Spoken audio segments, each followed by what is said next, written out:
Pinatitigil ni DPWH Secretary Vince Dizon ang bidding ng lahat ng locally funded projects ng ahensya sa gitna ng issue ng korupsyon. Ipinag-utos siya ni Dizon sa turnover ceremony kanina. At live mula sa San Juan, nasa frontline ng balitang yan si Carrie Cator. Carrie, bakit daw ba ipinag-utos si Secretary Dizon ito?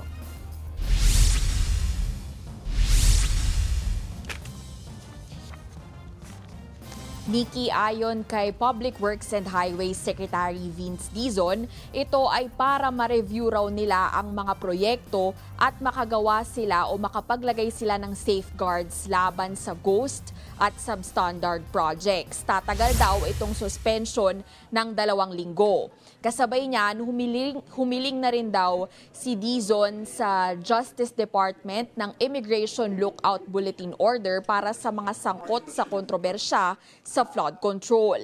Kasama sa listahan ng ilang DPWH officials at district engineers, gayon din ang mga contractor kabilang na ang mag-asawang Curly at Sara Diskaya. Ani Dizon, bukod sa gusto nilang makasigurong hindi aalis ng bansa ang mga ito, pahiwatig lang din ang direktiba na seryoso siya at si Pangulong Bongbong Marcos sa pagtugon sa issue.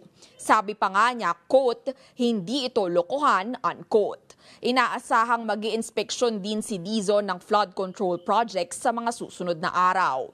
Kaninang pasado alas 6 ng umaga, nagkaroon din ng inspeksyon si Acting Secretary Banoy Lopez sa construction ng Metro Manila Subway. Dito naitanong din kay Pasig City Mayor Vico Soto ang tungkol sa mga maanumalyang flood control projects sa bansa. Anya, nagsasagawa rin sila ng parallel investigation sa mga anomalya sa DPWH. Aktibo rin daw silang nakikipagtulungan sa national government.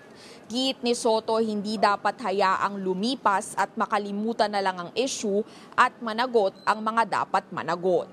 Una na rin kwestiyon ng alkalde ang anyay inconsistency sa mga sagot ni Diskaya sa kanyang unang pagharap sa Senado hinggil nga sa kontrobersya sa flood control. At yan ang latest mula rito. Balik sa iyo, Nikki. Yan ang Express Report ni Carrie Cator. Mga kapatid, Nikki de Guzman po. Para sa pasada ng mga rumaratsyadang balita, mag-follow at mag-subscribe na sa social media pages ng News 5.